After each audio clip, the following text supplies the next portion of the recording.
గత కొన్ని సంవత్సరాలుగా మనం చూసాం ఇజ్రాయెల్ హమాస్, హౌతీలు, హిజ్బుల్లాలతో పోరాడుతూనే ఉంది. ఇప్పుడు అతిపెద్ద శత్రువు ఇరాన్తో పోరాటానికి దిగింది.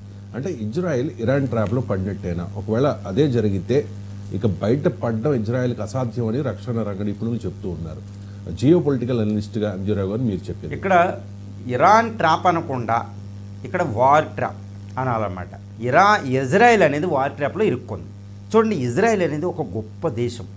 నేను కూడా మనస్ఫూర్తిగా దాన్ని గౌరవిస్తాను. ఎందుకంటే ఇజ్రాయెల్ అనేది భారత్కి చాలా అత్యవసరం. 1962లో మనం యుద్ధం చేస్తే ఏ దేశం రానప్పుడే ఇజ్రాయెల్ మనకి హెల్పింగ్గా వచ్చింది. ప్రతిసారి అలా వస్తారు. ఇజ్రాయెల్ కూడా మనం అంత క్లోజు. కానీ ఈ ఇజ్రాయెల్ ఈరోజు ఆపదలో ఉంది. ఎందుకు ఆపదలో ఉందంటే ఇజ్రాయెల్ని వెస్ట్రన్ కంట్రీస్ బలి చేస్తున్నాయి. బ్రిటన్ను అమెరికాలు యుద్ధంలో రాకుండా ఇజ్రాయెల్ అనే ఒక చిన్న దేశాన్ని అంతటిని అన్ని యుద్ధాలు చేపిస్తున్నాయి. చూడండి ఎంత అంటే 1948లో ఇజ్రాయెల్ అనేది ఫామ్ అయింది. ఎలా ఫామ్ అయింది? ఒకప్పుడు యూదుల దేశమైంది ఇజ్రాయెల్. యూదుల రాజ్యం, యూదులు, జీసస్ అని, యెహోవా అని ఎంతో మనకి అక్కడ హిస్టరీ ఉంటుందండి. ఓల్డ్ టెస్టమెంట్, న్యూ టెస్టమెంట్లు. ఇప్పుడు అదంతా చెప్పే టైం కాదు.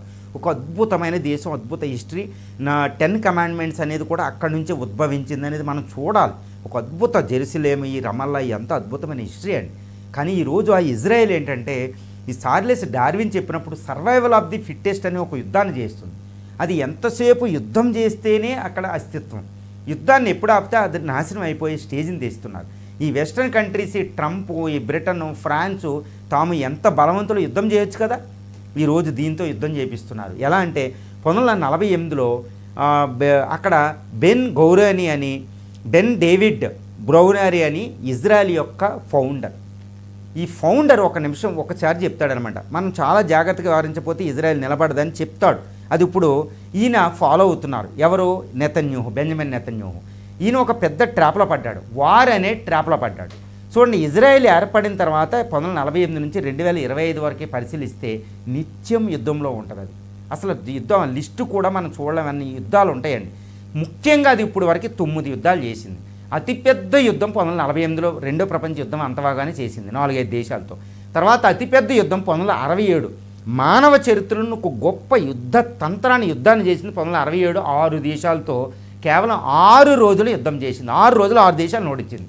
ఈ గోలాన్ హైట్స్ అని సిరియా నుంచి, ఇటు ఈజిప్షియన్ ఇటు నుంచి ఈ పర్వతాలని ఆక్యుపై చేసేసి 6 రోజుల్లో గెలిచేసింది. అది ఒక మానవ చరిత్రలో ఒక గొప్ప యుద్ధంగా దాన్ని పరిగణిస్తారండి. 6 రోజుల యుద్ధాన్ని 1967లో అంత గొప్ప యుద్ధం చేసింది.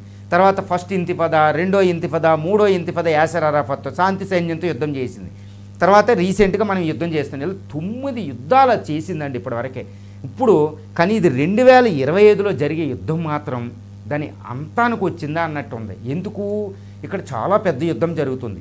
సర్వైవల్ ఆఫ్ ది ఫిట్టెస్ట్లో ఎవడు గెలుతాడనేది వచ్చింది. ఇంతవరకు జరిగిన యుద్ధంలో ముస్లిం దేశాలు ఏకం కాలేదు. 2 అమెరికాలో ఎవరు ఇజ్రాయెల్కి హెల్ప్ చేసిన ఇలాంటి ట్రంప్ లాంటి అధ్యక్షుడు దొరకలేదు దానికి. 1948 నుంచి 80 సంవత్సరాలను చూస్తే ఇప్పుడు ఈ ట్రంప్ ఏంటంటే స్వార్థానికి వాడుకుంటాడు. తరతమ భేదాలు ఉండవు ట్రంప్కి. Business man, is a business man. ఈ బిజినెస్ మ్యాన్ ఏం చేస్తున్నాడంటే ఈ బెంజమిన్ నెతన్యాహుని ట్రాప్లో గెట్టేశాడు. ఇప్పుడు ఇరాన్ని డైరెక్ట్గా అటాక్ చేస్తుంది.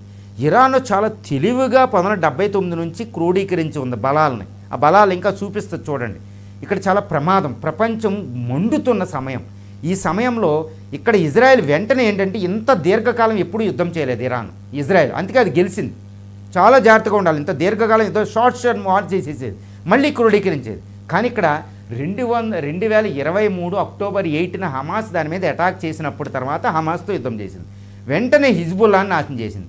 వెంటనే సిరియాలో అంతర్యుద్ధంలో ఇన్వాల్వ్ అయింది. వెంటనే హౌతీస్తో యుద్ధం చేసింది. ఇప్పుడు వెంటనే వాటిని చిన్న వాళ్ళు కొట్టింది. కానీ ఇప్పుడు వెంటనే అతిపెద్ద స్నేక్ అయిన ఇరాన్ని అటాక్ చేస్తుంది. చాలా ప్రమాదం అనమాట.